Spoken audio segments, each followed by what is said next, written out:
Zauber binden wieder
nicht diese Töne,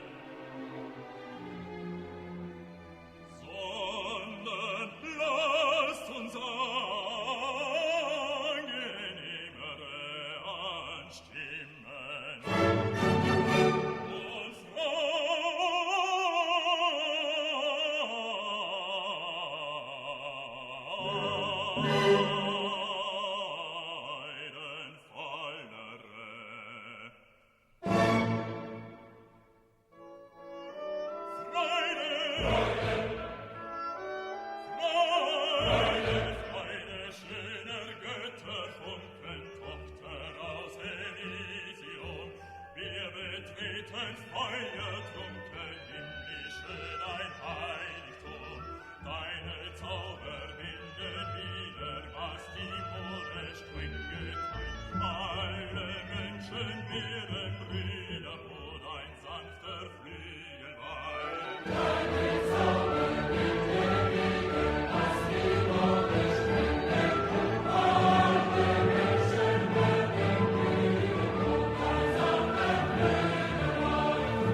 Good evening and welcome to the ZeroHedge debate sponsored by J.M. Bullion. This will be a debate on foreign aid and USAID. I'm Josie. I have a broken camera. I'm the redheaded libertarian with Timcast Media, and I will be the moderator tonight. Tonight's debate features Cenk Uygur, founder of the Young Turks, advocating in favor of foreign aid, Mike Benz, executive director of Foundation for Freedom Online, supporting reform of foreign aid, and Keith Knight, top editor at the Libertarian Institute, arguing for abolishing foreign aid. Welcome, gentlemen. Thank you for having us. Thanks. My pleasure. So we will not be doing any formal timekeeping tonight, so I just ask you to be mindful of each other's speaking time. This debate's going to be free form, and I'll be here to guide the discussion behind that still picture of me. All right, so does everybody agree to these terms? Yes. All right, wonderful. I do. Sure. Thanks, guys. So I'm going to kick this off by asking each of you a position-defining question, and I'm going to start with Keith. Keith, what are the primary reasons you believe foreign aid should be completely abolished? When I say American foreign aid, I'm generally referring to resources given or lent by the United States government to a foreign government or group of persons in another country. I want to make the case that all foreign aid should be abolished. According to foreignassistance.gov, as of June 13th, 2025, the U.S. government has over $100 billion in foreign aid obligations, consisting of more than 20,000 activities taking place in 205 countries, primarily Ukraine, Israel, Egypt, and Jordan. According to Pew Research, the American government spent $1.07 trillion on foreign assistance between 2005 and 2024. Foreign aid allows the U.S. government to unilaterally put obligations on their domestic population, us, and use those funds to increase their power and social standing in other parts of the world. The essential issue with government provision of foreign aid is the creation of the service payment split. The people who provide the service do not have to answer to those paying for it. In the case of foreign aid, there's a split between those who pay, taxpayers, those who provide the service, politicians and NGOs, and those who receive the service. In short, those who have the power to control foreign aid funds do not face the discipline necessary to provide high-quality services at a reasonable cost, since the people paying for it do not have a recognized right to stop paying if they don't find value in the project.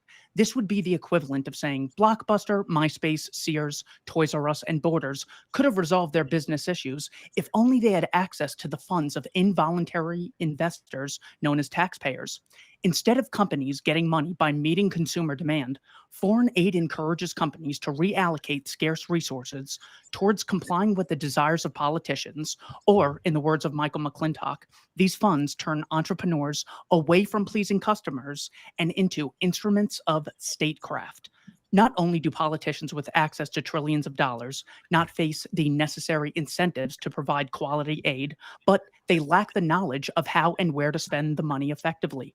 According to the Center for Global Development, total aid given to Africa from wealthy countries since 1960 comes to $4.7 trillion in 2013 prices, even if politicians really wanted to bring democracy and prosperity to Syria, Yemen, Libya, and Ukraine. They don't know how countries become prosperous. If they had such knowledge, we wouldn't see the homelessness and poverty that can be found in many areas of the United States, an area where these same US politicians have much more control and influence. The American people also directly bear the cost of these expenditures. When governments don't have enough money to fund foreign activities through taxing their domestic population, they issue treasury notes, often purchased by the Federal Reserve, who then prints money and increases the amount of dollars in circulation. Increasing the supply of money by trillions of dollars over decades to fund foreign activities results in each dollar Americans hold in their savings accounts being worth less than it otherwise would have been, leading to the inflated prices Americans experience today. Notice, foreign assistance is not a neutral tool that can be used for good or evil, but a structurally unsound way to achieve national security or economic growth. Consider another unintended consequence of foreign aid. Lawrence Wright wrote a book in 2006 titled The Looming Tower, Al-Qaeda and the Road to 9/11, from page 307. On April 11th, 1996, when Muhammad Atta was 27 years old, he signed a standardized will he got from the Al-Quds Mosque. It was the day Israel attacked Lebanon in Operation Grapes of Wrath. According to one of his friends, Atta was enraged, and by filling out his last testament during the attack, he was offering his life in response. When politicians have access to hundreds of billions of dollars, they do not have the knowledge or incentive to make sure these funds are used in such a way to keep Americans safe. Consider the words of U.S. Assistant Secretary to European and Eurasian Affairs, Victoria Nuland, in December of 2013. We've invested over $5 billion to assist Ukraine in these and other goals that will ensure a secure and prosperous and democratic Ukraine. American politicians should not have the capacity to spend billions of dollars, considering their previous pet projects have resulted in tremendous devastation. To summarize my position, foreign aid allows politicians to spend the money Americans work for with virtually no accountability, and voters do not have the time or mental bandwidth to pressure politicians into spending the money in a desirable manner. Therefore, reforming foreign aid is a fool's errand because it empowers people without the knowledge or incentives necessary to achieve their goals. Thank you. Thank you so much, Keith. Cenk, your position is in favor of foreign aid. So, what specific benefits does foreign aid provide to both recipient countries and the donor nation's strategic interests? Yeah, it has four specific benefits. I hope that tonight we also talk about much better things to cut, because there are a ton of those. I'll start with $17 billion a year in oil subsidies. So there's no reason why you should take from the average person and give to the richest corporations in the world. And that doesn't help solve malaria or HIV at all. So there's a lot of our government that is filled with waste and total and utter corruption. $400 billion, the Pentagon can't account for. And we're fighting over 1% of the budget here. Okay, but let's fight over it. So the four places where I think the aid helps us tremendously, it is number one on moral issues. So if some of you say, oh, I don't care about no stinking morals, I think you actually do. And we'll come back to that. Number two is national security. It's very important. Number three is economic issues. And number four is our brand, the brand of America. Okay. So on moral issues, look, I don't have to convince people on the left that we should help children and not get malaria or tuberculosis or have people avoid HIV. So on the right, I hope I don't have to convince you of that. And it was actually George W. Bush in probably his best program ever that helped to save millions of lives in Africa and across the world by fighting AIDS. But also, some of the things that were cut were related to child and maternal health. And so, if you're pro-life, this has saved millions of kids' lives. In fact, it's not just us, but USAID was an enormous part of it. Since 1990, the number of kids under the age of 5 that have died has been cut in half. So, as an American, no matter where you are on the political spectrum, you should be enormously proud of that. On moral grounds alone, I would do it, right? But now let's get to the other issues that are very much, related to our economic and security interests. So, on the economy, if you take away essential food services, what winds up happening is there's a fight over resources. So that leads to refugees, that leads to migrant waves, that leads to insecurity. And then we have to go in and fix it and spend a lot more money. Then we have to try to do nation building, which I don't want. I know a lot of people on here don't want. It's much, much harder to fix after it gets broken than to help a little bit before it gets broken. And look, imagine that. I mean, the refugee waves we would have had from Germany, for example, to the rest of Europe alone, or Japan to the rest of Asia and to the US after World War II if we had not done the Marshall Plan, because those countries were devastated. They look a lot like Gaza does today. And instead of having those people flow out or create new conflicts, after all, World War I and II arose out of Germany, but World War III apparently not going to come from Germany and Japan because we did the Marshall Plan and we were smart and we gave assistance there, but that assistance wound up helping us tremendously. And now Germany and Japan are among our top 2 economic partners. They're in our military alliances. So that was smart to do that, not just moral, but smart and strategic. Now, when it comes to national security, there's also other issues. There's threats that come out of radicals that arise in desperation, in desperate situations. So when you have civil unrest, when you have disease spreading, cholera spreading, and you have lack of food, lack of water, it is almost invariably going to lead to conflict, and conflict and civil war leads to radicalism. And then a lot of times religious fundamentalism and radicalism, and then that spreads and spreads, and then eventually winds up on American shores, again, costing American lives and a lot of American money to fight it here and abroad, when we could have just spent a little bit to avoid that from the get-go. And then finally, on the brand, if you think the brand's not important, I think that's wrong. So for all the reasons I stated already on economic and military issues, so we have less immigrants, less refugees, less war, less disease, etc., but also because the dollar is dependent on our brand. The world uses the dollar, and that is probably the most important economic thing there is. And so, and part of the reason that they do that is because we have this amazing reputation overall. We have a lot of hits to that reputation, and there's a lot we got to fix about that reputation, especially these days as we fund genocide, etc. But the one thing that has helped to keep our brand up and having a lot of the world respect us and love us, and by the way, get into both military and economic alliances with us, is because our brand is so strong and we're known for human rights. We're the people who spread human rights throughout the world, and we have helped so many of these countries. If we leave that arena, what's going to happen is China is going to fill the void.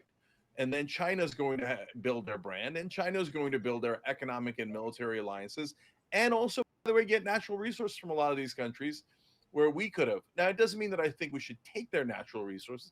I think that we should do deals, and they'll trust us to do those deals if we've been this great magnanimous country as we have before. And guys, again, all of this in well under 1% of our budget, when there is massive waste, fraud, and abuse elsewhere that we could easily tackle. Thank you so much, Cenk. Mike, what specific flaws in the current foreign aid system and USAID specifically do you believe require reform, and why? Well, asking about the flaws in USAID is basically like asking about the flaws at CIA. USAID is at heart a CIA function.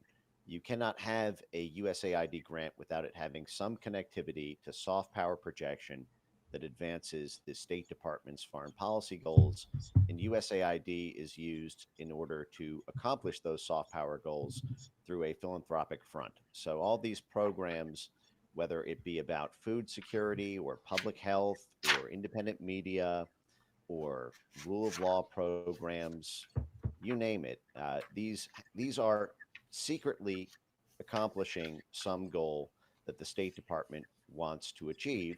Or at least that's what it's supposed to be. That's at its best. That's leaving aside kickbacks, the way this money comes home to support political apparatus. Um, I'm here kind of to listen to both sides of this, and I find myself sort of in a kind of middle position between both Keith and Cenk on this. Um, I'll address what I see as the ways to rectify those flaws, which is what the Trump administration is doing, shutting down the agency of USAID and then preserving a function for foreign aid, but putting it at the State Department. And the reason this is being done is because USAID is one of the most secret places in all of the US government.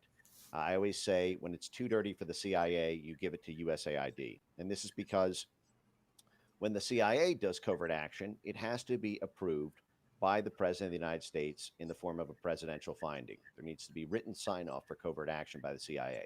USAID does not need to do that. They can run covert action programs and simply call them discrete democracy promotion.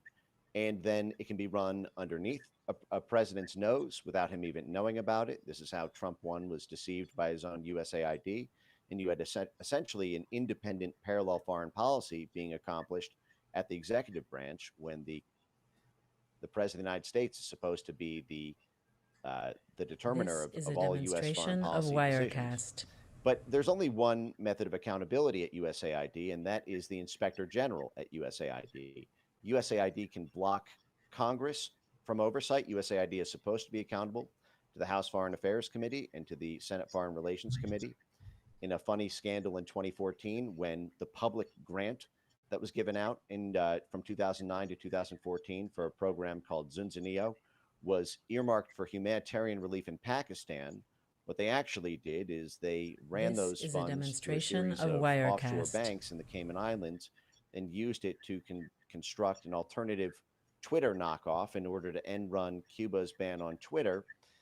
So publicly, you're looking at a grant that says it's saving lives in Pakistan, but secretly what's happening is a whole Twitter knockoff app for Cubans to orchestrate what USAID called a Cuban Spring, that is a regime change operation to topple a government, even though publicly it looks like it's being done This is a for humanitarian demonstration relief of in Pakistan. And Wirecast. what happened during that scandal during the Obama administration is when this regime change operation got busted, Obama denied any knowledge of it because he didn't give a presidential finding.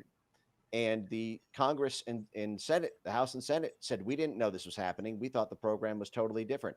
In fact, the lead analyst for the Senate Foreign Relations Committee said that USAID blocked oversight from knowing what the program details were. In his own words, he was the highest, he was the most senior CIA analyst for Latin America during the Clinton administration, and then went on to the Senate Foreign Relations Committee. What he said is, in Congress, we were told we could not be told, quote, even in broad terms, what this program was about, or else people would die. So that justification blocks Congress, blocks the president, and it can all be kept in-house, which is why USAID is the preferred vehicle of rogue CIA activities and has a 3 times bigger budget than the CIA does formally. And what I'm saying with this is shutting down USAID and making it more accountable and transparent by parking it within the transparent books of the State Department is the way to do foreign aid. Now, on the topic of foreign aid itself, I'll try to make this quick to give this back. I think looking at it honestly and perhaps cynically, if you will, but simply seeing it for what it is, when you understand these kind of covert action activities to be a way to advance the profits of U.S. companies, corporations, financial firms, and by process, we're told the economy of Americans and jobs and access to natural resources, you don't want to be a country that has no function whatsoever to be able to influence the course of events in foreign countries. you would not have the power projection of U.S. multinational corporations. You would not have the competitiveness of them against Chinese companies or European companies or Russian energy companies unless you had some way to project influence This is a into demonstration other of countries to Wirecast. influence the course of their events. It's easy to say, get rid of this altogether, but then watch what happens as our own companies lose to other companies who are being backed by their government through the flow of foreign aid funds. And you'll be living in a country that is basically outflanked, and that's not good for anyone. So the issue is foreign aid has gotten way too rogue. It has become such a dominant force in covert action that it has This lost the is a trust, demonstration not just of of the American people, but Wirecast. internationally. There were a dozen countries who welcomed the shutdown of USAID. In the past decade, USAID has been expelled from 8 different countries because people's now countries are seeing through it for what it is. It may be the case that in the future, a USAID 2.0 can be launched as a totally independent agency from the ground up after its function has been streamlined, but it has gone way too rogue, and it has to go into the shop for repairs before this thing is driven out on the road This again. is a demonstration of Thank you, Mike. Wirecast. Keith, how would you address the humanitarian crises that Cenk referenced without foreign aid? Well, I believe that Cenk is conflating foreign aid with trade deals. So he's not differentiating between when the US government taxes the population and sends that money overseas versus when companies contract with other companies between nations. So the examples of Japan This is and a Germany demonstration that of he used, I thought those were Wirecast. excellent examples because we trade with Germany roughly $250 billion a year, with Japan roughly $220 billion a year. I think trade deals are the solution to any potential animosity that could happen, whether it's between people, counties, states, or countries. So I think trade would be a much better approach as opposed to putting obligations on the domestic population to send money overseas. One of the great historical This is a examples of, demonstration of Cenk used the word Wirecast. the American brand. I love that verbiage. Comes from a book by Walter LaCour, A History of Zionism from the French Revolution to the Establishment of the State of Israel. He says, the Balfour Declaration had not provided a clear answer with regard to the identity of the protecting power. The American King Crane Commission in 1919 reported that the Arab Muslims, the great majority of the population, were in favor of Syrian independence and that a mandate over a united Syria, This is a including Palestine, demonstration of should be Wirecast. assigned to the Americans or, as a second choice, to the British. So a lot of what politicians say are these deep-seated hatreds that go back to 600 AD that we just can't get over, that we either need to fight wars over or stage regime change wars in order to have good relations with other countries. I don't think that is the case. I think free trade and the trade deals of Germany and Japan, as opposed to the Export Control Act of 1940, which completely ruined American and Japanese relations This is and a later demonstration of resulting in Wirecast. Pearl Harbor. So I think the more free trade is a much better way to achieve our desired ends of helping people not only domestically who are impoverished, but in foreign lands as well. Cenk, you may respond. Yeah, so I want to respond to a couple of things. So first off, this idea of throwing out the baby with the bathwater makes no sense to me. So are there programs in USAID that the overwhelming majority of Americans would agree with? Yes, of course there are. So when you talk about This maternal is a and child health demonstration care of and saving the Wirecast. lives of uh, fetuses, newborn babies, moms, I'd be shocked if the U.S. population wasn't in favor of spending a small amount of money to make that happen, just on moral grounds alone. Let alone all the other positive benefits that come out of it. And yes, trade deals are one of the benefits. Maybe you could do a trade deal without humanitarian assistance, but does it make it more likely for that population, both the government and the population, the citizens of those countries, to want to be This is a in an alliance with demonstration America? of Well, of course it Wirecast. does, right? So did Germany, the people of Germany and Japan, want to be in an alliance with us right after World War II? No. We had just nuked Japan and we had firebombed Dresden and so many other German cities. They hated us. But our help, our assistance wound up creating tremendous goodwill, and that was partly what led to the trade deals that were so beneficial to us, right? And so, can you find some things in USAID that are not helpful? This Of course is a you can. You demonstration could of in any Wirecast. program, right?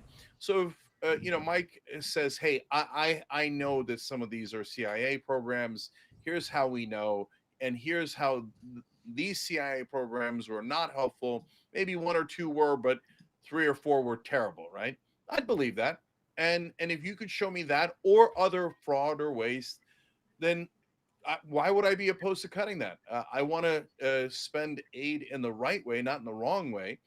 So I think what would have been a healthy way to handle This all of is a this is demonstration of coming in and Wirecast. going, okay, we're going to investigate this, not over the course of 6 years or commission to study it for 18 months, but we're going to put real manpower on figuring out what are the parts of US aid we should keep, what are the parts that are clearly wrong. And my guess is that you would have found only a small number of those. And then, by the way, there'll be a third bucket of ones in the middle where we can debate it. Hey, is that a CIA program or isn't it? And that would be an interesting and fun debate. And if we could This out is some a of those and say, hey, demonstration that of one was not Wirecast. at all helpful, then I'm very happy to have that conversation and that debate. And you got to push through a lot of misinformation about what USAID was spending its money on. So if you heard some of those abuses, they were almost all not true. But if there are some that you could find that are true, thrilled to cut it. I don't want to waste a single dollar of American taxpayer money.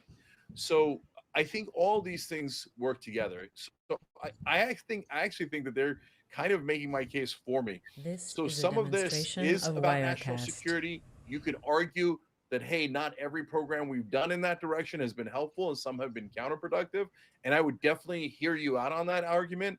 And then we should make those decisions based on those specific programs that are problematic instead of just throwing out the entire budget, the entire program, which overall has been enormously helpful. Look, again, one last thing. If you don't know,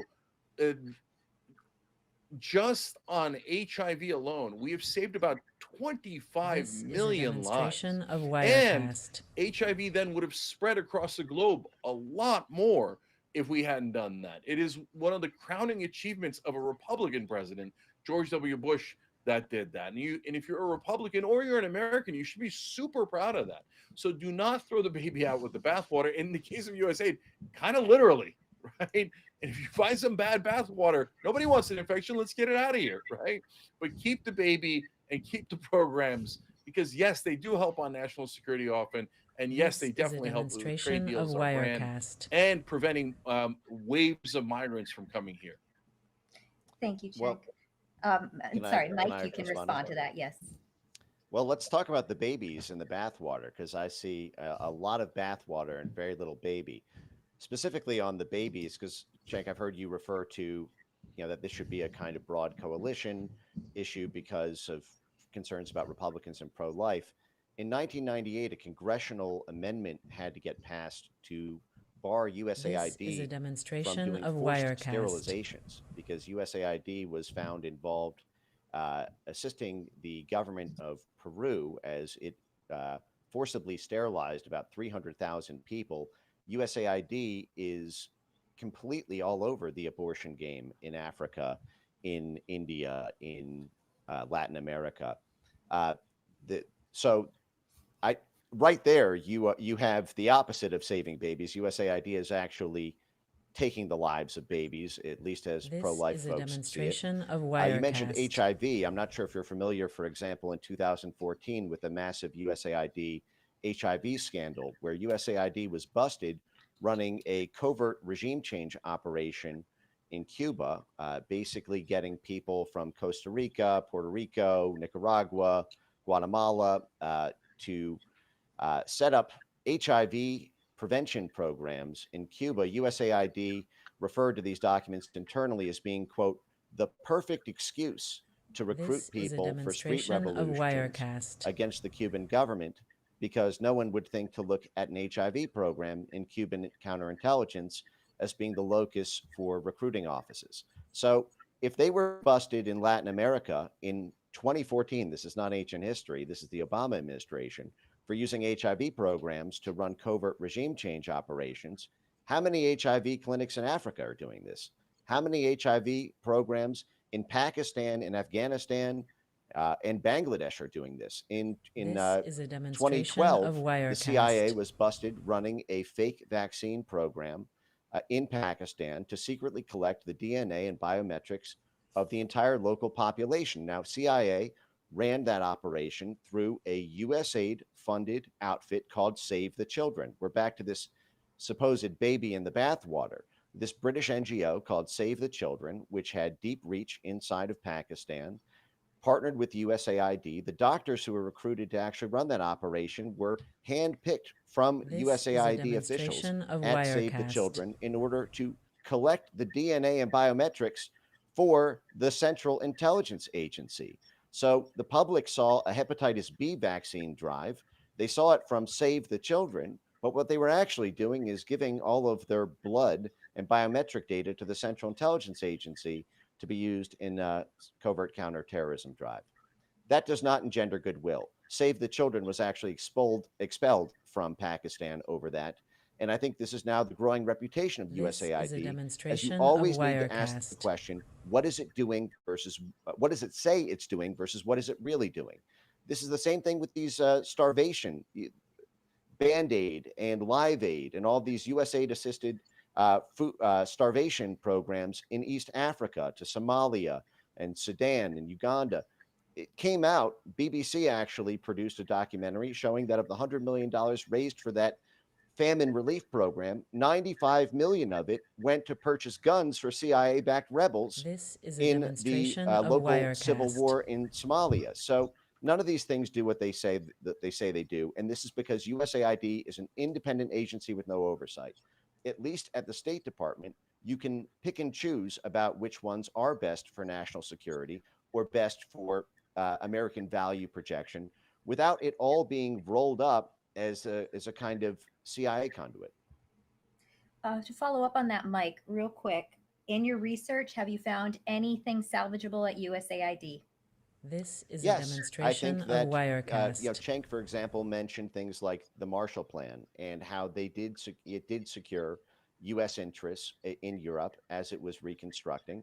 The Marshall Plan itself was deeply connected to the Central Intelligence Agency. Much of the Marshall Plan funds had to be matched by the recipient countries for use by the local CIA station house. In 1948, George Kennan's memo called the Inauguration of Organized Political Warfare, 2 months before the CIA was granted its plausible deniability license, This is a explicitly mentioned the demonstration need of for Wirecast. covert organized political warfare in order to ensure the aims of the Marshall Plan. But the fact is foreign investment of capital in foreign countries in order to secure U.S. interests is the reason that we have the multinational corporation strength that we do. It's the reason that we have access to critical minerals. For example, how do you get access to the cobalt in the Democratic Republic of Congo? How do you get access to oil, aluminum, copper, lithium, This is a nickel, demonstration of copper? Wirecast. A lot of this is juiced by USAID. The issue is, and this is something that China does as well, although through typically more infrastructure-oriented investments than values-based projection. The issue is we have our own civil war in this country at a cultural level about what those values are. For example, we will fund transgender dance festivals with USAID money. And it's a question about whether or not that is actually consistent with U.S. interests. But then you need to do the double This math. is a Well, demonstration of is it actually Wirecast. the International Republican Institute who is cynically funding the transgender dance festivals in Bangladesh because that population is opposed to the government we want to topple, and we want to install a new government to get so that Houston oil companies can get access to the petroleum. The issue is we have a way too broad issue set of the kinds of things that we do this kind of USAID covert action in. It has become the default go-to. And for example, free speech diplomacy was a huge part of USAID This is a from the demonstration of 1960s through the Wirecast. 1990s. USAID funded journalists, legal support for journalists outfits, funded media organizations, funded essentially pushes to national congresses and parliaments in order to get more liberalized free speech laws in countries. Now, this was done for the cynical, self-serving CIA adjacent purpose of allowing US backed dissident movements in the country to have more press freedom so that they could popularize ideas against communism. This But the is a fact is, they were at demonstration least of in that Wirecast. process appealing to universal values. Now, USAID is doing the opposite. They're actually pressuring countries to censor their internet in order to control the rise and fall of different political movements. When we want to topple a country, USAID promotes free speech. When we want to stabilize a regime that's threatened by a rising political party, USAID pushes those governments to pass censorship laws. And this has become way too schizophrenic. It all needs to be pared down and streamlined so that only the essential things This to U.S. is a national security and demonstration of national interest Wirecast. are genuinely preserved. Thank you, Mike. Cenk, how do you address critics who would argue that foreign aid often fails to reach the intended beneficiaries due to corruption or mismanagement, such as in USAID? Yeah, I have a relatively straightforward answer to that. So, like when Trump came in office, they do Doge and they say, okay, we're going to cut all of USAID. Well, hold on. You didn't even see which parts are good, which parts are bad, which parts are essential, This is a which parts help demonstration of America, which parts Wirecast. don't. And how could you know where the corruption is if you cut the whole thing? So, look, a lot of Mike's case against USAID is actually a case against the CIA. And I share a lot of his concerns. And so, if you want to show examples from the 1960s, the 80s, and beyond of the CIA misusing USAID or any other part of our government, I'm super happy to correct that, right? So, like the forced sterilizations This from is a back in the demonstration 1980s, of terrible. Wirecast. It doesn't help anyone, and I'm glad we found it. I'm glad we took it out, right? So, on the issues of abortion and trans music festivals, if that actually exists, we can debate it, and we could say, hey, you know what? Maybe that's not a good use of our money. And others might say, hey, no, look, helping women with healthcare is a great use of our money, right? But that's a good debate for us to have. But just to say, okay, let's just stop all of it, feels thoughtless. Feels like This and by is a that I mean demonstration of we're not putting much Wirecast. thought into it. We're not trying to adjudicate what the good parts are and what the bad parts are. So if you show me a portion of USAID that you actually have evidence for is a CIA program for regime change, and I will work with you to get that program out of USAID, right? Because I agree that that doesn't help. It actually hurts our brand. And when the CIA uses good meaning programs where we're saying we're saving the children to actually covertly do other This is things a that are in our interest. demonstration of I don't mean general Wirecast. things like helping the brand, helping alliances, etc. I mean covert programs that Mike and Keith are sometimes referring to. That is deeply counterproductive, both to the aid and to our alliances and to our national interests, and we waste money on it. So I'd be super happy to take those out. So they've mentioned a number of examples through like literally the decades of USAID's work. But that's, to me, yes, we can have an argument about is This that the is a molehill, is that the demonstration of mountain, Wirecast. is that the needle, or is that the haystack, right? And so the haystack we know is there. We know USAID has helped because of the stats that we already know. So, for example, when you talk about saving the children, well, you could say, hey, some of the programs they didn't save the children, and some of them were actually covert regime change plans, etc. Okay, that's fine. But since 1990, the number of kids dying under the age of 5 has gone down by half. The proof is in the pudding. Again, we're not solely This responsible is a for that, but demonstration of USAID was an Wirecast. enormous part of that. We saved millions upon millions of children's lives. That's real. That's the haystack. That's what USAID is. But you find me toxic programs in there or corruption in there, and I'd love to get it out because it not only hurts the country, but it hurts USAID. And I don't want that getting hurt. And so, like, if there is a thoughtful way of saying, oh, and one other thing that's important, it's the reason why a lot of these cuts got blocked by the courts is because Congress had This is already a appropriated that demonstration money. of Wirecast. So you can't go backwards and say, all right, I'm overruling Congress after both Congress passed it and a president signed it into that law into effect. But what you can do and should do is say, all right, here's all of its programs for next year. Let me show you all the corruption that Mike's talking about or Keith is talking about. We're going to take those out, and we're going to keep the parts that make sense, are good for the world, good for America, etc. Then everybody would go, oh, that's a reasonable way to This is do a it. Yes, demonstration let's of do that. So then the Wirecast. courts wouldn't have to overrule you. You're not doing anything unconstitutional. You're not doing anything where you're just coming in and by definition saying, I'm not thinking about this, and I don't care what's corruption and what's waste. I'm just going to get rid of the whole thing and set us back. Don't do that. Take out just the problems that are parts that are problematic. That seems like the obvious solution. I want to let Keith. I know that we've been having some back and forth, but I would like to respond to that. I This guess is after a Keith gets demonstration in. of Wirecast. I don't have anything in particular on that if you want to take over. Great. So a couple things there, and I see your concerns there, Cenk, and I actually think that we're not all that far apart on this. It's kind of about the structure and sequence for that. But I want to kind of rattle off a few things there. So first of all, this is not ancient history at all. This, for example, when I mentioned the Save the Children, the USAID funded Save the Children This is a NGO in demonstration of Pakistan for the Wirecast. fake vaccine drive run by the CIA. That was 2012 to 2014 is when the CIA finally said, we're not going to use vaccine programs as cover for CIA operations anymore. It took them 18 months after that was busted by the Associated Press, Reuters, and covered internationally. But that was the Obama administration, not ancient history. In terms of all of the good that these programs have done, I've just rattled off, I think, in my last response, about This a is half a dozen, from demonstration HIV of programs Wirecast. to sterilization programs to food relief programs that are all going to either do regime change or guns.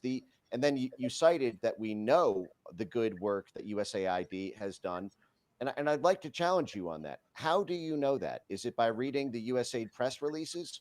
Have you tried FOIAing USAID to see what they actually are doing in that case? Good luck on that. You're not going to be able to get transparency about a single USAID program. And let me address two things This is a sort of demonstration further of to that. Wirecast. So you mentioned that there are parts of USAID that should be preserved in terms of the function. I believe that the agency needs to be shut down.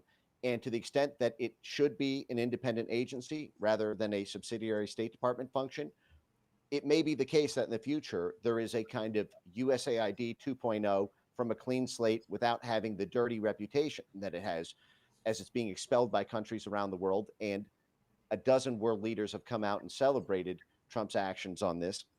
This is a the fact demonstration is of Wirecast. USAID has an entire office called OTI, the Office of Transition Initiatives.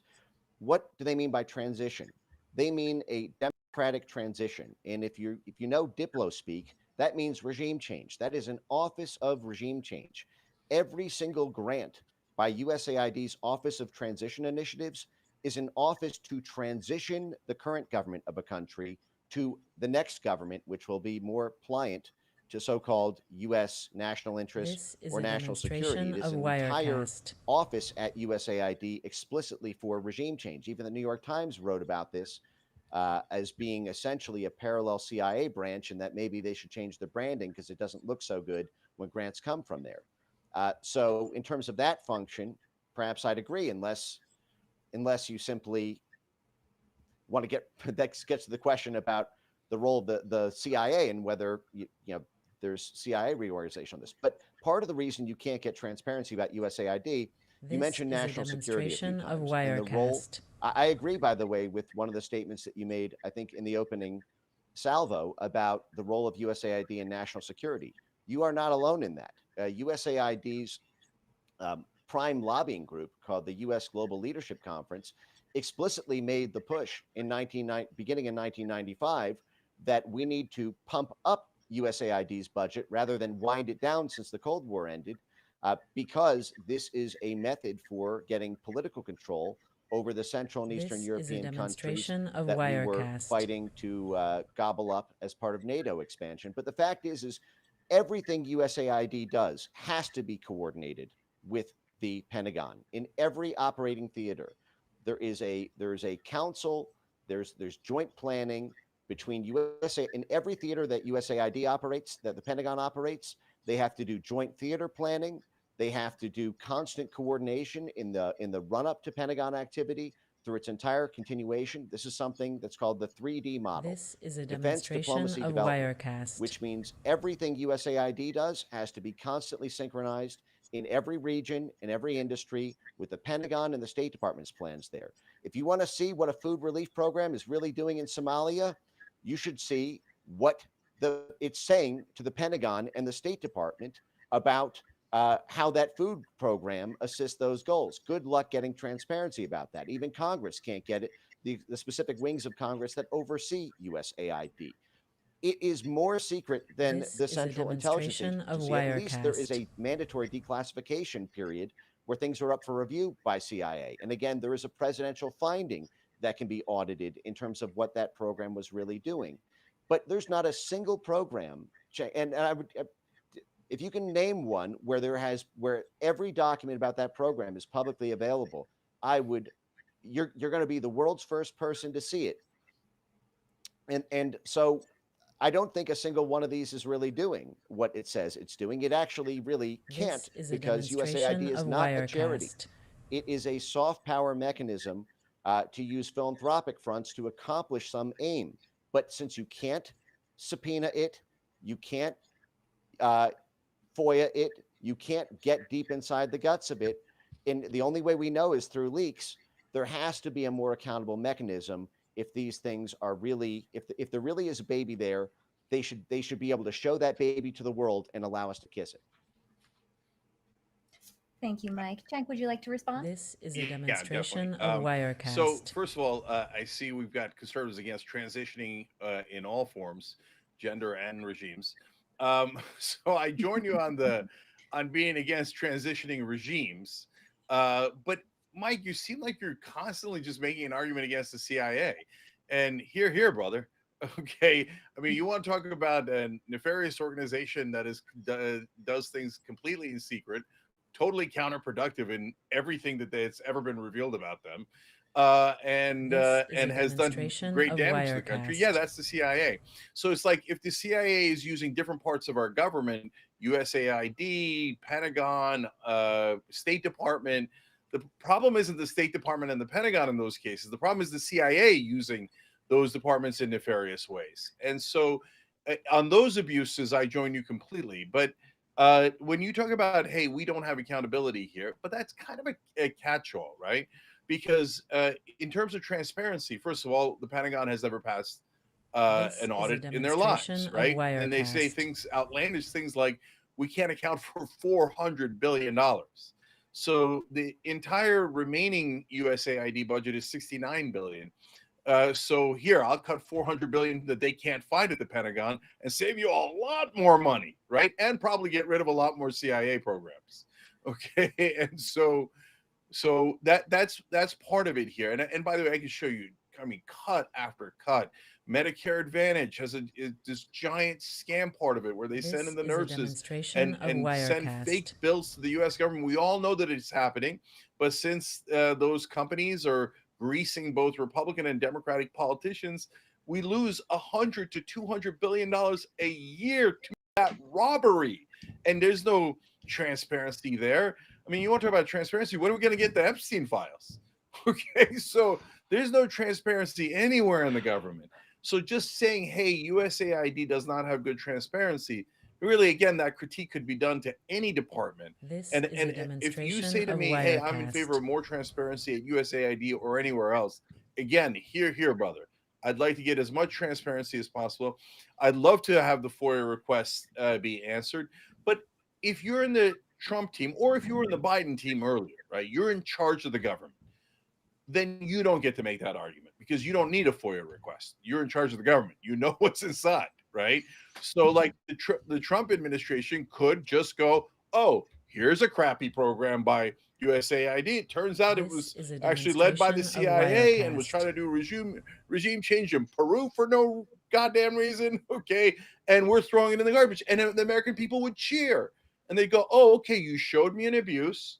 You got rid of that abuse. And you gave the American government more transparency. Fantastic. And then when you keep the rest, again, based on available evidence that I see in public, the overwhelming majority of USAID, then we would all have more confidence that we're spending that money in the right direction, both again morally, This is a but for our own demonstration of interest as well, Wirecast. right? So all the things that you guys are saying about, hey, let's make sure that we, handle this in a way that is transparent and gets rid of the corruption, I back completely. Last thing is other countries' reactions. Look, some countries are throwing us out for good reason because of some of the abuses that Mike mentioned, some because of not so good reasons because they were against our interests, etc. And one of the countries that celebrated USAID being cut was This is China. a They demonstration were of thrilled Wirecast. because they're now going to use soft power in all of those countries, and they're going to pick up the slack and get the goodwill, get the natural resources, get the economic alliances. The reason they were thrilled is because they know that it was actually a good strategy, and now they're going to do it instead of us. Can I respond to that? And I Uh, think, sorry, or unless Keith, you want to get in?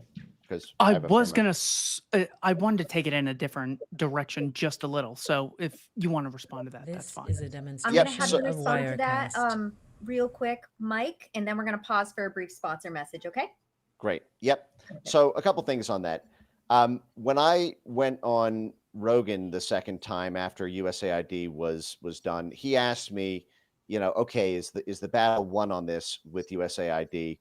And I said, and he said, what's the biggest problem now? And I said, actually, DOD was the biggest problem, both before USAID and after it. And you can't understand DOD without understanding USAID. This is a demonstration Because of Wirecast. much of, while it's easy to compare the $44 billion USAID budget with what is now effectively going to be $1 trillion Pentagon budget, that it's very misleading to look at it in those terms, because USAID is not, the institutions that USAID sponsors are co-sponsored by other government agencies, State Department grants, by DOD itself. DOD has an entire, most people think that DOD is about kinetic military This is a war. It's about demonstration of tanks and Wirecast. planes and bombs. Actually, a huge proportion of what DOD does is what they call civil military, civil political. And this is about the civil society institutions in a country and the hearts and minds war that implicates national security issues. And so oftentimes the best thing to accomplish a military objective, such as building a military base or getting a country to provide funding to Afghanistan This is a or demonstration Libya of or Wirecast. Iraq or any places of concern by the U.S. military, the civil military branch of DOD will effectively co-sponsor USAID activity. They'll kick money to USAID funded or fronted institutions, and so you have a massive military vehicle built on top of these USAID programs. I'll give you a great example from 2021. Mark Milley's Special Forces Guide, their prospectus document in 2021, gave an example in Africa This of is a a demonstration of of a Wirecast. of U.S. Army Special Forces soldiers driving down a road in a Western African country on the Atlantic Ocean. They see a billboard for a Chinese advertisement. They are concerned about the national security implications of allowing China to have access to an Atlantic Ocean port. So they alert the State Department. The State Department tries to negotiate with the African country's leadership in order to get the port shut This down. is a The African country demonstration does of not want to do it. Wirecast. So the Special Forces comes up with a game plan to inflame racial tensions between African workers and Chinese employers in the country. And in order to get this is an operation coordinated at the interagency level at Fort Bragg in North Carolina. What they do is they get their contacts in the African labor unions and in the youth groups there to take to the streets and riot. And the reason that they are able to do so while not being This worried about is a being fired by their demonstration of Chinese employers is Wirecast. because the DOD calls in USAID to do humanitarian job fairs to give them no-show paychecks. The world thinks that these are job fairs to give employment opportunities to underprivileged, malnourished Africans in West Africa. But what it's actually doing is assisting a U.S. Special Forces operation in order to get leverage against an African government in order to cancel the port construction. Now, you can make an argument that that advances U.S. national security because This is a demonstration of Wirecast. the end result of that is preventing China from access to a U.S. port.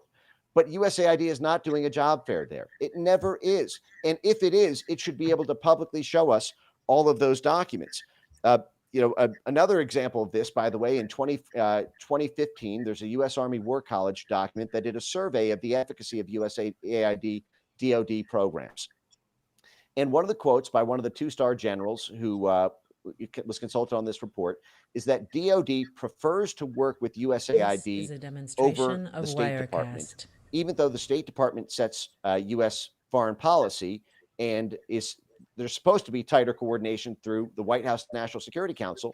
But that military general said we prefer to work with USAID because USAID actually does stuff. They're on the ground, they provide more money, and they are sheltered from the knife fight in a toll booth, he said, that happens at the White House. So there's no bureaucratic red tape. When the Pentagon wants to get something done and they're worried the president might not approve and the State Department might not approve, they can just work directly with USAID and get it done.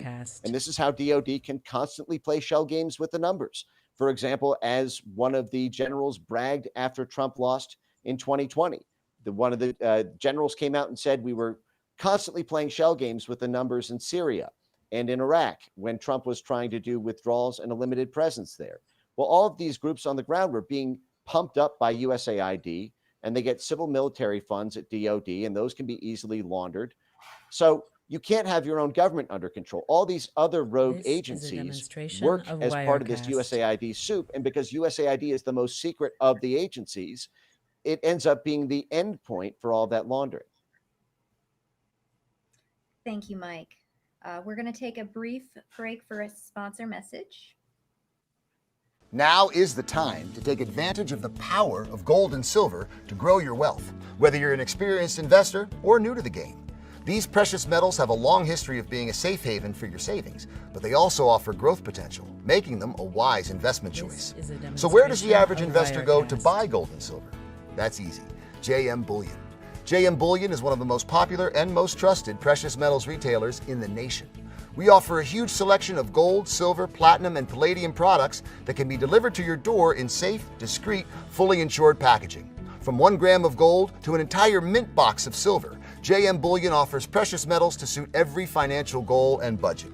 No matter your budget, now is the time to start investing in precious metals and start protecting yourself and your savings against these volatile markets. Visit jmbullion.com today to take a look at our wide variety of precious metals, rounds, coins, and bars and find out how you can turn your savings into gold.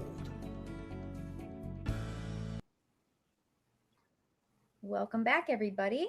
The next question I have is for Keith. At the beginning, you'd mentioned that foreign aid was not reformable in your opinion. So what alternative mechanisms, if any, would you propose to replace the role in foreign aid, specifically with what Cenk had mentioned with moral issues, national security, economics, and the American brand? The primary thing that I would focus on is the concept of free trade. If you look at the countries we trade the most with, Mexico, Canada, and China, you see that this is not a result of the countries we give the most aid to were then able to trade the most with.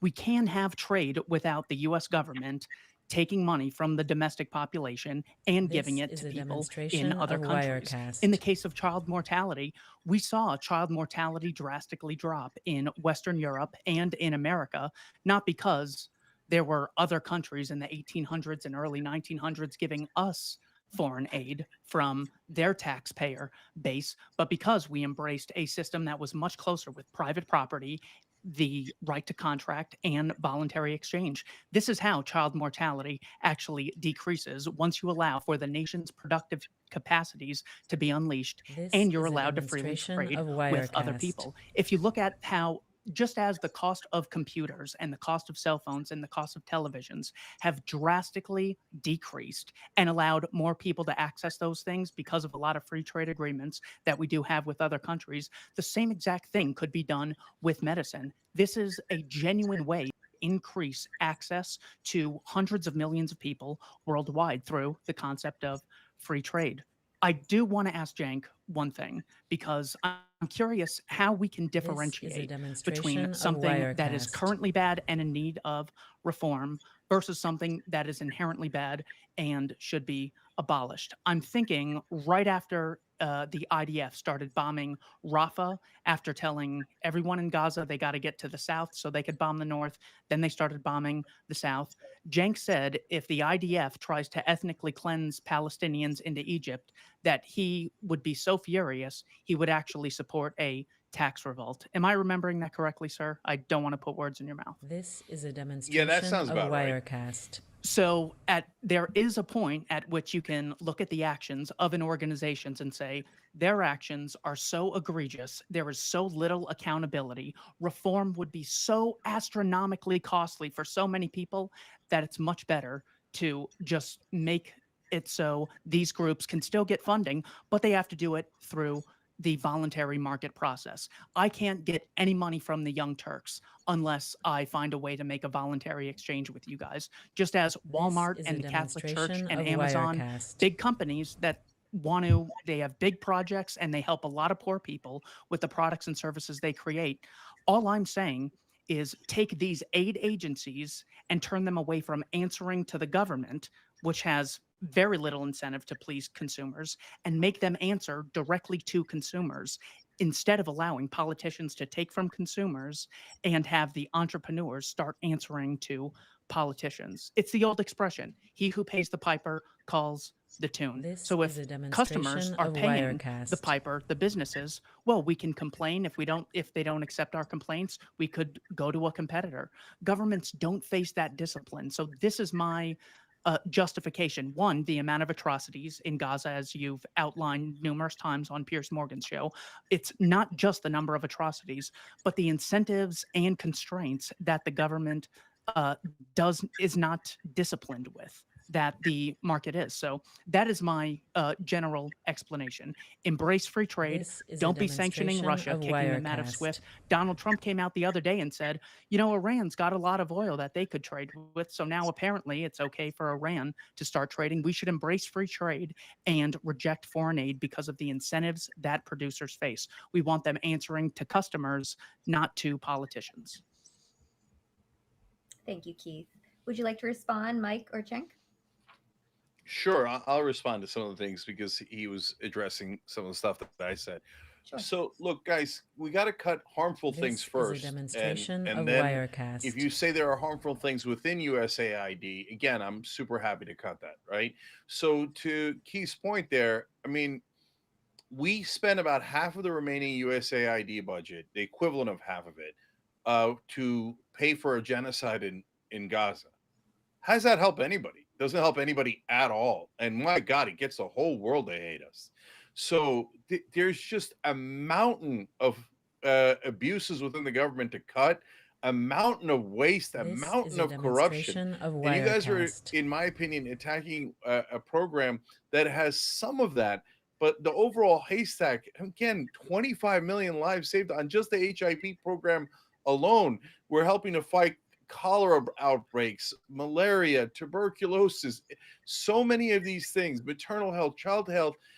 Like, you're looking at the very worst place, in my opinion, to start the cuts and to throw out the entire program. If you said to me, throw out the entire program This of is a helping demonstration Israel, of I say, oh my Wirecast. God, that's a no-brainer. Of course, right?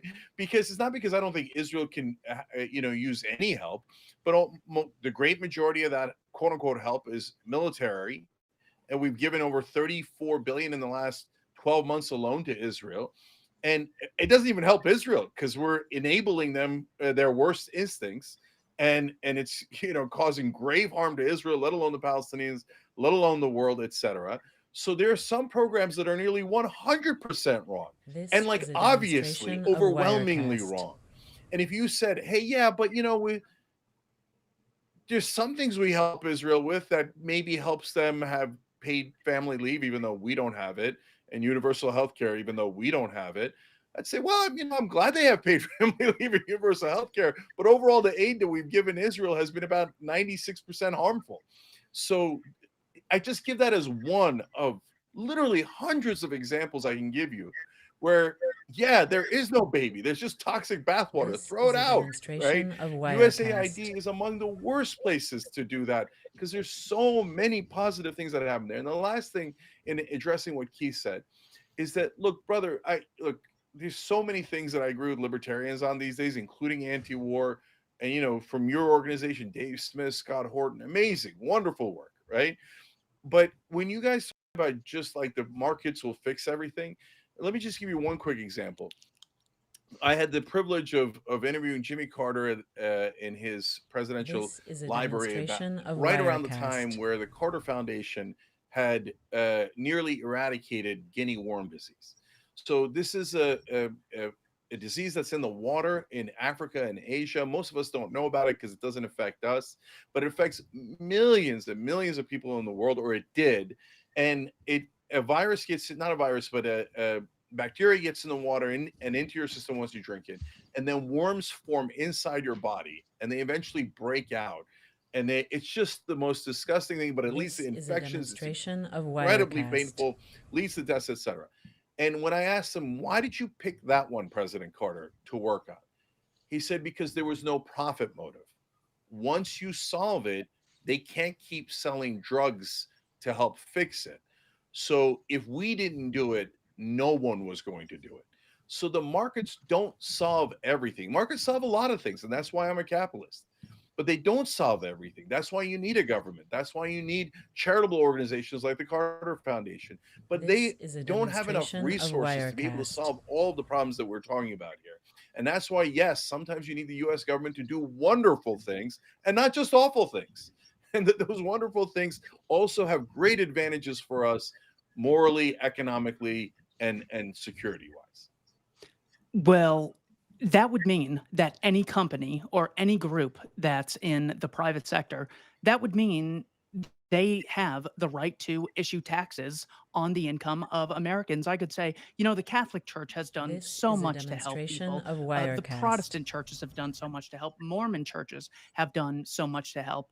Walmart has given so many cheap goods to people at very low incomes. Therefore, Walmart should get $100 billion a year from taxpayer money, and they should continue to do that work. And every 4 years, we'll try and argue who the Walmart CEO should be. Notice you're writing a near blank check to people who no longer have to earn money on a voluntary basis. So my solution is voluntary charity. This That's how is a you can actually demonstration meet of the equilibrium Wirecast. between giving people enough money to meet their demand and try to influence people to behave in positive ways, to invest in things that are very productive. That's one means that charity can be achieved. And it allows people to opt out when things are so horrible. I mean, if we can't say that foreign aid is so bad because one, it's funding an ethnic cleansing operation in Gaza, and two, the guy getting the money for $100 billion in foreign aid, Vladimir Zelensky, came out on This is November a 15th of demonstration of 2022 Wirecast. and said, Russia just bombed Poland, a NATO country, and NATO must respond. Lloyd Austin later came out and said, this actually was a Ukrainian defense missile that killed 2 Polish civilians, but ultimately Putin is still responsible. So in defending foreign aid, you're claiming that some people have a right to take money without meeting demand in exchange.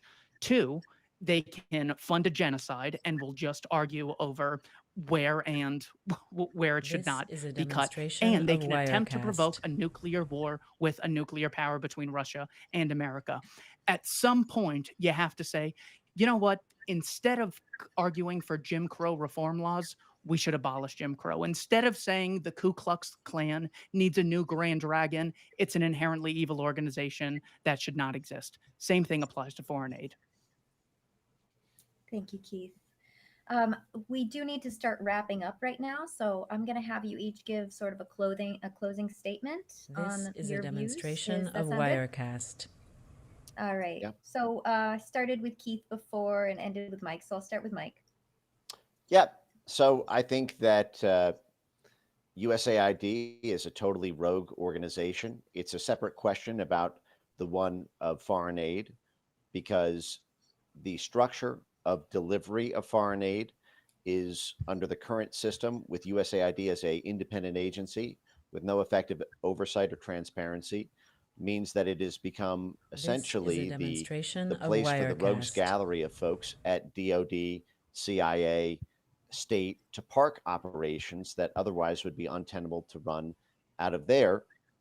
I think that the position that I'm advocating is one that accomplishes partially the goals of that were addressed here tonight, or put forth tonight by both Keith and Cenk. Keith's concern about USAID, taking U.S. taxpayer dollars to manipulate the course of This events in is a foreign countries, but demonstration of without Wirecast. this could be done through trade and the like. Well, drastically downscaling the function of foreign aid while preserving some perhaps core essential functions or crisis capacities would go a long way towards addressing the scale of the corruption that I think that Keith is concerned about, or the scale of the misuse of funds. And as for Cenk's point about needing USAID and needing this foreign aid function This because of is its a role in demonstration of national security, Wirecast. national interest, competition with China, and the like. I would note on that China point that we gave the USAID gave $15 million to the Wuhan Institute of Virology. We just had a public hearing in the Doge committee just a month ago where one of the subject matter experts testified for about 10 to 15 minutes on the topic of how USAID actually helps China more than it helps us, because its initiatives drive companies towards businesses This such is a as the demonstration clean of energy space, Wirecast. where China dominates the minerals supply chain and processing, and various others. The Chamber of Commerce itself is now very tied to China, and much of the USAID funds that helps those companies is effectively deepening their ties with China. And then you have the issue that Cenk noted about the much bigger military budget that is a bigger concern than USAID. And to that I say, much of the military budget This is is only a made possible demonstration of because of Wirecast. USAID. The biggest champions of USAID are military contractors. They, starting with the lobby for it in 1995, when folks argued then that USAID should be shut down because the Cold War's over and there's no need for this. It was the military contractors through the U.S. Global Leadership Coalition who drove the expansion of USAID when arguably it should have been shut down. This is why John Bolton, who I presume both Cenk, Keith, and I are all not exactly number one fans of. John Bolton on Piers Morgan 2 months ago held up his USAID hand grenade that he got as an award while he ran policy and budget at USAID, and has been. So it's interesting that I do think that deep down Cenk probably agrees with my position, and I'm sympathetic to many elements of what he laid out. What Cenk has argued for is the John Bolton position, and I don't think either of us want that. I think that the better solution is to have a much more streamlined, downsized USAID that starts from scratch. Meanwhile, while parking at the State Department where there is transparency, because, and this final point that I'll say here is another one of the points that Cenk laid out tonight is that in theory, Trump controls the government. Trump officials can just review all of the USAID files. It ain't that simple, because everything USAID does moves through this plausible deniability cloak. 70% of its funds go through contractors and subcontractors, and they don't have records retention policies. So much of the records correspondence is actually held at the contractor and subcontractor level, and can be deleted after 30 days. And so there's no trace. And this is a big part of the Doge standoff with USAID itself. The reason USAID was shut down rather than attempted to be reformed is because USAID forbade access to the Trump White House, access to documents, access to records, emails. So there was no choice, because we actually couldn't see what was happening there. And as well as the classified documents that USAID had possession of. If USAID was not secretly acting as an intelligence arm for the same CIA that I think all three of us agree has gone rogue, why is there a SCIF at USAID? Why does it need to have access to sensitive classified information? Things can be better. Proceed with the reforms. Thank you, Mike. Cenk. Yeah. So first of all, beware of John Bolton giving you a grenade, This is a demonstration of or Israelis giving you Wirecast. pagers. So those are not gifts I would accept. And I agree that Wuhan ain't nothing to mess with. Um, also true of Wu Tang. So now, look, guys, I showed up for a debate on USAID, and I wound up in a debate about the CIA and the Pentagon and the Defense Department, et cetera, and foreign aid overall. And a lot of the, not just a lot, I think almost all the points you guys make about the abuses of the CIA, the This lack of is a demonstration transparency, of I Wirecast. totally agree with. But really, your issues again are with those departments and not with USAID. If they are misusing USAID, then great, take that out, route it out. To the point about Trump administration is being blocked from getting information. No, that's intolerable, and it doesn't matter if you're a Republican or a Democratic president. If I'm the president and somebody says to me, "Oh, I'm not going to give you that information," I'd say, "Wrong again, Bob. You will, This is a otherwise you'll be fired demonstration of instantly." Wirecast. No, there is no not giving information to the president. It doesn't matter which party he's in, right? And there is no CIA secrecy from the president. That should be absolutely intolerable, right?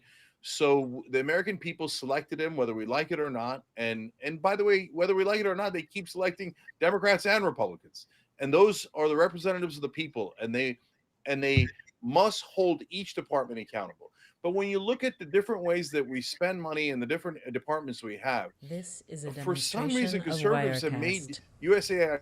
USAID, which has some of the best programs we do in it, the boogeyman. When I can show you a dozen boogeymen, maybe 100 boogeymen inside the U.S. government that are way, way worse. You guys have ironically picked a department that has a lot of wonderful things in it, and then talk about just completely eliminating it. No, slow your roll. Find what's actually problematic and take those out, right? And so, This is a and again, you demonstration see of here all Wirecast. sides of the political spectrum agree on taking out things that are toxic, that are not transparent, that are counterproductive, right? And if you can find some of those in USAID, and I believe that you can, we're all going to agree with you on carefully taking those out and having it be accountable to the president. But guys, especially when, I mean, I've named now half a dozen, I'll name one more program, but I could literally, again, give you hundreds of these within the US government. The fact that we can't negotiate drug prices for Medicare This is a costs us demonstration not of just hundreds Wirecast. of billions. Over the long run, it costs us trillions of dollars. It's the most anti-free market thing in the whole world. It says you're not allowed to negotiate prices. That is a direct attack against capitalism and costs us hundreds of billions of dollars a year. And it is direct corruption, big pharma buying off Republican and Democratic members of Congress, both of them. And then impotent presidents come in on both sides, This go, is a "Oh, I wish I demonstration could of change it, but I Wirecast. can't because the drug company own Congress." Well, brother, do something about it then. Whether you're Bush or Obama or Biden or Trump, do something about it. So with these enormously toxic programs that are nothing but corporate corruption, just sitting there totally unaddressed, to attack a program that has a proven track record of doing monumentally good things and saving millions of lives, because it has some bad parts This in is it, a is not the right way to demonstration go. of Take out Wirecast. the bad parts and keep the overwhelmingly good parts in one of the best parts of the U.S. government. Mike, you look like you want to respond. Where's the proof? You mentioned, for example, the public health programs and how many lives they saved. I just mentioned to you a scandal from the Obama USAID, not ancient history, where HIV programs in Latin America were used as, quote, the perfect excuse by USAID to recruit This is a paramilitary demonstration of guerrillas in Wirecast. order to topple the government. How many lives do you think that program publicly reported that it saved? You would not, if you were just reading the press release or an NGO assessment digesting whatever stats that those HIV prevention programs put out, you'd have said, hey, they saved 100,000 lives in that program. They didn't save those lives at all. I would like to see one award number, one program that you can identify. Give me the grant number, the award ID, and show This me is a what it actually demonstration did that of was positive. Wirecast. So, Mike, just real quick, we gotta let Keith talk. But Okay, sorry, I'm sorry. So, like PEPFAR, that's the HIV program that Bush started. Reports are that it has saved 25 million lives. You're saying some of those reports might be inaccurate, and maybe it didn't save 100,000 lives in one country when they said they did, and it was a covert program instead. But are you saying it saved no lives? It saved 23 million lives, 12 million lives, whatever the number is? It's a giant number. It's kind of weird that This is a corresponds with the demonstration of breakout of about a Wirecast. dozen different civil wars in African countries and the sudden presence of giant U.S. military and special forces boots on the ground that coincided during that period. Because as Henry Kissinger wrote in his 2000 book, and this is also echoed by Peter Hotez in his article series, Vaccines as an Instrument of Soft Power, arguing that it was actually humanitarian interventions in public health that allowed U.S. access to boots on the ground in places that we would otherwise be barred by the local government for. This When you is a need to put in demonstration of tens of thousands of Wirecast. public health workers, you need security forces. You need a military support for them as well. And then you pump up an economy that ends up lobbying the local government for governance change, as we did all over Africa during the AIDS outbreak. This was seen as a way, one of the reasons the State Department and USAID and the DoD loved the AIDS program was because it gave us a chance to get U.S. favored institutions, This U.S. is a vassal demonstration institutions of on the ground in Wirecast. Africa without any other justification around terrorism or around drugs or it gave us a pretense for a humanitarian intervention. And what I would like to see is honest numbers. If it really did what it said it was doing, they should have no problem showing us all PEPFAR related programs that were coordinated with DoD, all PEPFAR related programs that coordinated with U.S. State Department, with the Central Intelligence Agency, This with the is a NGOs. demonstration If it's of really Wirecast. public facing and it's really saving babies, show us the baby. I want to see it. I'll bring the baby next time. Keep the health care, lose the CIA. Keith. Keith, go ahead. Yeah, fortunately, there are a lot of companies that voluntarily produce products and services that can be used in healthcare. If we look at healthcare specifically, we can look at things that are insured, which the state heavily regulates, a lot of surgeries, a lot of cancer treatments, This is a or you can look demonstration at of cosmetics, Wirecast. which are less regulated and not covered by insurance. We see a much more drastic decrease in the cost of cosmetics because it's on much more of a free market. There's more competition. When there's more competition, the greediest person in the world still has to have a lower price. Walmart is extremely greedy, but they still have lower prices because that's how you're able to increase the access that people have to your products and services. So again, all of these ends could be achieved voluntarily. This is a How many demonstration of left-wingers are there on Wirecast. planet Earth? Can they not have a GoFundMe to support all of the operations that they are really so allegedly passionate about without siphoning some of the money to fund an operation that's just engaged in ethnic cleansing in Gaza? Consider that these words were spoken by Lindsey Graham. Here's the mindset of someone who has access to a tax base where people, regardless of how they feel, don't have the right to opt out. Lindsey Graham said, he's speaking to a bunch, This is a a brigade of demonstration of fighters in Ukraine in Wirecast. 2017. He said, your fight is our fight. 2017 will be the year of offense. All of us will go back to Washington and we will push the case against Russia. Enough of Russian aggression. It is time for them to pay a heavier price. Our fight is not with the Russian people, but with Putin. Our promise to you is to take your cause to Washington, inform the American people of your bravery, and make the case against Putin to the world. This is the mindset that you get. These are the psychopaths This you is a attract when demonstration there of is Wirecast. such a large amount of money with so little accountability. Dr. Ben Powell from the University of Texas was summarizing an article in Parade. He summarized it as follows.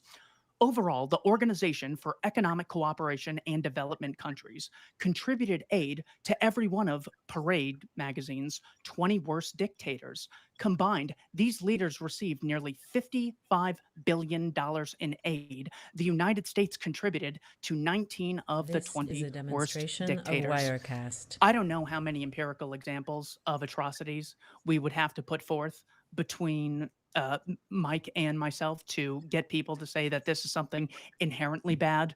I mean, I've seen a number of interviews with women who were in violently abusive relationships, and they almost all say the same thing of, well, he gave me so many benefits. He gave me a car, he gave me access to a house.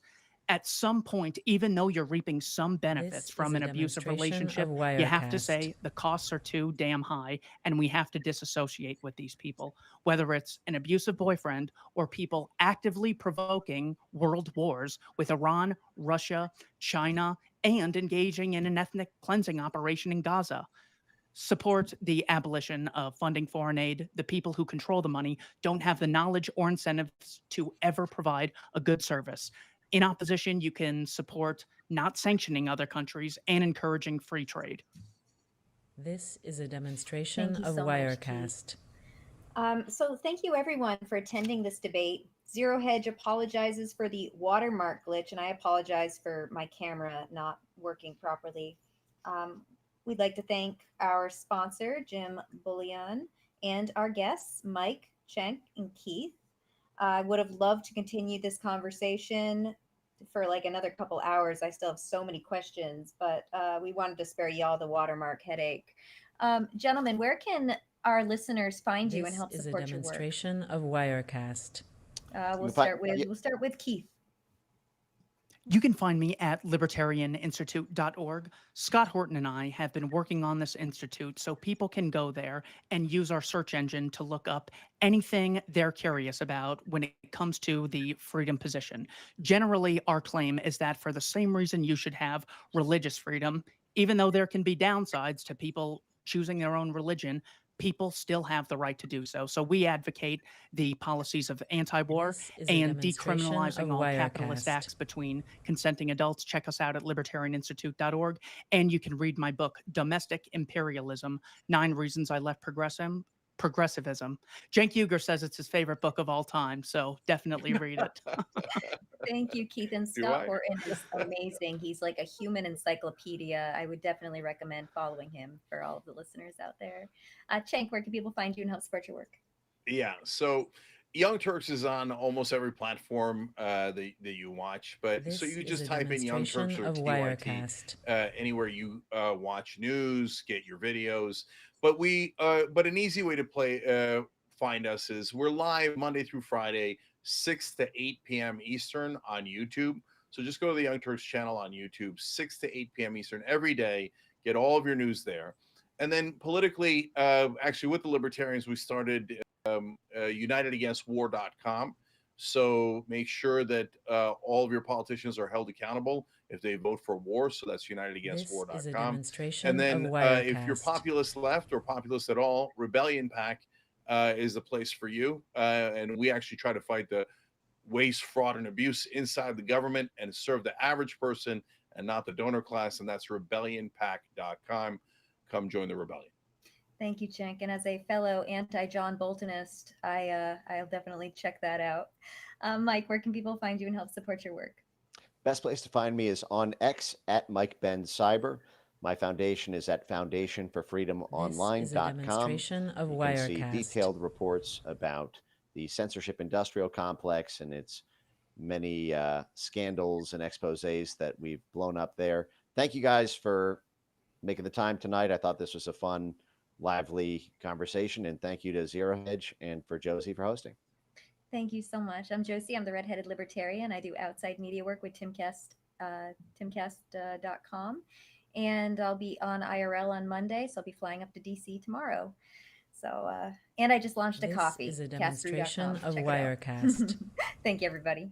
And thank you, ZeroHedge. Thank you, guys.